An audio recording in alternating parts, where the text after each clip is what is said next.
মানুষের জীবনে একটা সময় এরকম আসে যে সময় সবাই বুঝতে পারে যে তাকে কি করতে লাগবে, কিন্তু আমি এমন একটা ব্যক্তি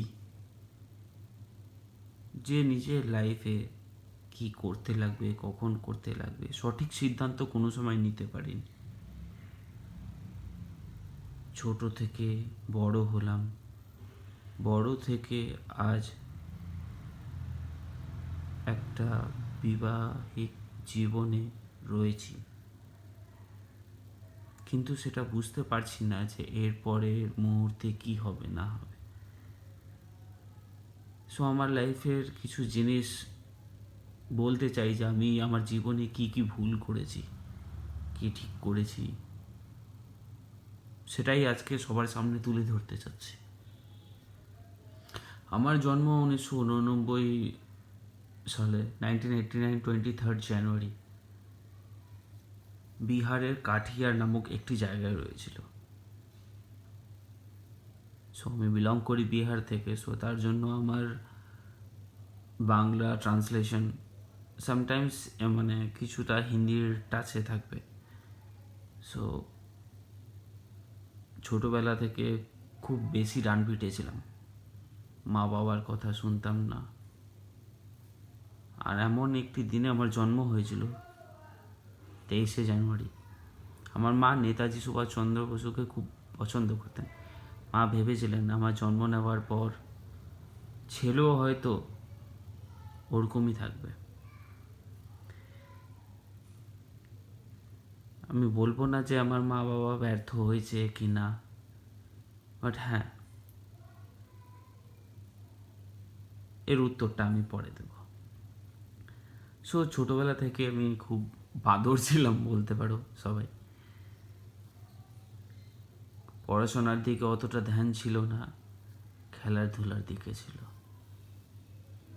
মা বাবারা চেতেন ভালো স্কুলে পড়বে ছেলে, বড় হয় কিছু করবে, পরিবারের নাম উঁচু করবে।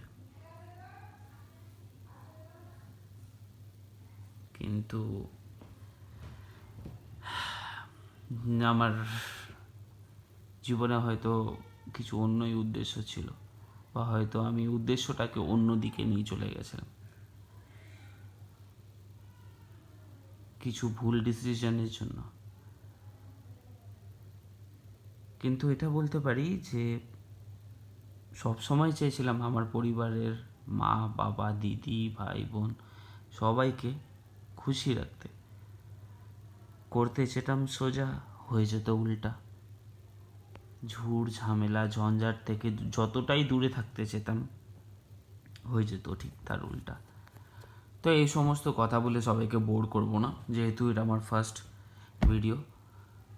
তো এখানে আমি খালি এতটুকুই জানাবো যে আমি পড়াশোনার দিকে অতটা ছিল না, আমি খেলাধুলার দিকে, আমি ক্রিকেটের দিকে, ব্যাট বলের দিকে খুব আকৃষ্ট ছিলাম। সো তার জন্য পড়াশোনাটা সেইভাবে করতে পারছিলাম না, অন্তত মাধ্যমিক অবধি। এখনও অবধি আমি আপনাকে ইনফর্ম করেছি, জানিয়েছি যে কাঠিয়ারে ছিলাম। কাঠিয়ারে কীভাবে ছিলাম সেটা একটা পার্ট। বাবা হায়ার স্টাডিজের জন্য শিলিগুড়ি নিয়ে যায়, ভাবে যে ছেলে ভালো পড়াশোনা করবে, তো তার জন্য নিয়ে যায়। কিন্তু সেখানে গিয়ে আরও অধপতনে আমি ঢুকে যাই, ভালো হওয়ার জায়গায় আরও বিশৃঙ্খল হয়ে যাই। টাকা পয়সা, নেশা, মেয়ে, নানা রকমের উচ্চতার মধ্যে ঢুকে যাই। সেখান থেকে শুরু হয় আমার অধপতন। আমার ফ্যামিলি পরিবারকে আমি ফাইন্যান্সিয়ালি, মেন্টালি, ফিজিক্যালি দিক থেকে টর্চার শুরু করি। যখন পারি না সেখান থেকে ভেগে পরিবারকে সরিয়ে দিই কলকাতায়। সেখান থেকে শুরু হয় আমার লাইফের থার্ড পার্ট। তো এইভাবে এখনও অবধি এইভাবেই আমি আপনাদেরকে জানাবো যে আমার লাইফে কী ঘটেছে, কীভাবে ঘটেছে, সম্পূর্ণ তুলে ধরতে চাই। আমার নাম হচ্ছে কমান্ডো, আমার কোনো চেহারা নাই। প্রত্যেক দিন সন্ধেবেলা 6টা মুহূর্তে আপনাদের কাছে আমি তুলে ধরবো যে জিনিসগুলো আমি কাউকে বলতে পারিনি আজ অবধি, সেই জিনিসগুলো জানা। So goodbye, take care.